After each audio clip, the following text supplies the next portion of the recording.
2 dead bodies. That's what we've seen from all the morgues. That's what we've seen going to hospitals. That's what we've seen, as records. What has happened is there's been so many footages that we're seeing, that people have shown, but we've not seen bodies. We've not seen relatives. We've not seen anybody truly coming up to say, indeed, XYZ, I'm a father, I'm a mother to someone, and I cannot find that person. Nobody has turned up, right? I've been to the ground. There's no scratch of blood anywhere there. Who ordered people to be shot, and which branch of security services carried out the shootings?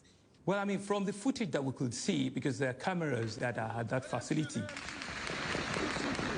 Everyone sit down. It seems to me that there will be men in military uniform, which will be Nigerian army or something. So you're saying that it was military officers who ordered peaceful protesters to be shot at LekkiT? Yeah, that's what the pictures, Tollgate. yes. They were there. That's what the footage, that's what it shows. Will that CCTV footage at the tollgate be part of the investigation that you have now called for? It will be. Certainly it will be. It will be. And they're starting on Monday. They're going to be available for the judicial panel to review. It will be. Do you commit to a full investigation of what happened on the ground? Absolutely, I do. And will people be held accountable? They certainly would. We'll do everything to ensure that they are held accountable. We'll do everything. It's a very simple question. Will they be held accountable?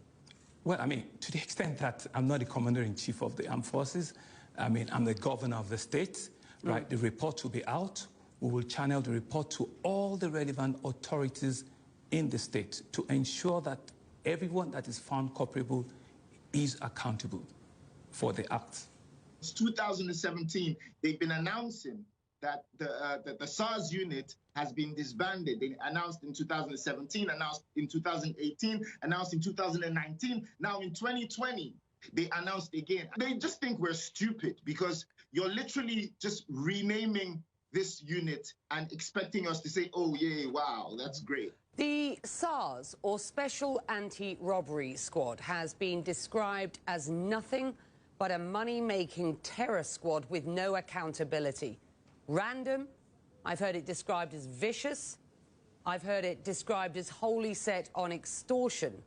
This criticism will not be new to you, and in the past, the government has promised to scrap the group on a number of occasions. Why should anyone believe the government this time around? The president made a pronouncement and says it's been disbanded. The Inspector General of Police made a pronouncement that it's been disbanded. Then the protesters, they went forward and said, we want 5 for 5, meaning we have 5 other things that we want government to do ASAP. Some, yes, we could deal with within days. Some will take fairly longer time, a month, 2 months, 3 months. What about the disappeared over the years? The what, ma'am? The people who have disappeared at the hands of the Special Anti-Robbery Squad. Yeah, so that's what it is. People have claimed that, their friends or their family members, have been killed. So this judicial panel of inquiry is meant to bring, all of those stories to accountability, where we can make restitution, where the families can come and prove, and identify the officers, that are responsible for this. Do you concede to the allegations that SARS is or was a money-making terror squad with no accountability? Well, those are very strong words, and I think it would be very unfair to just generalize, everyone like that. I think everybody agrees that there's a reform that needs to take place. There's a change that needs to take place. There's some truth, that need to come on board. So, I've been one of the advocates that says, indeed, they should, be scrapped. Let us have genuine reforms. Let us have, better, conversation and around how we police our citizens, how we police the state, so that we can have a more enduring citizens-police relationship. If you do not concede to the descriptions that I have seen and heard of the group, then how would you describe the Special Anti-Robbery Squad?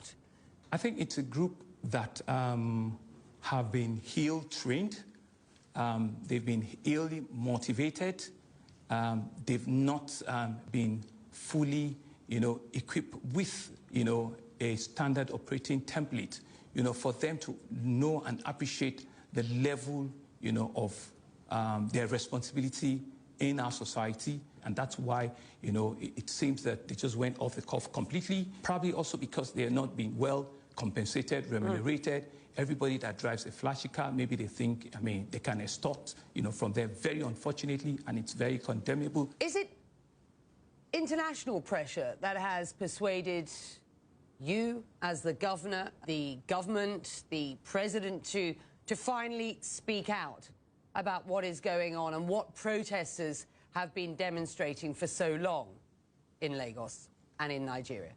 There are no international pressure whatsoever. These are genuine protesters that we all believe, we all acknowledge. I was the only first governor, amongst with due respect to all my other colleagues who all came out to meet with them. I was the first that led from the front.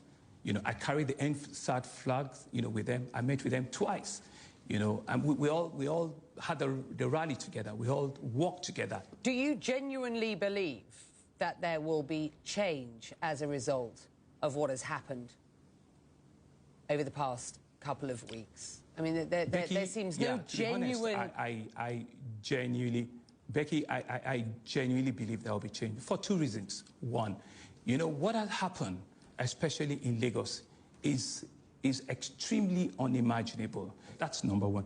Number two, it was a clarion call, for all of us in government, especially, understanding and realizing, what the youth, what they truly want us to be doing, So it hit all of us like a thunderbolt, and it was just, a wake-up call.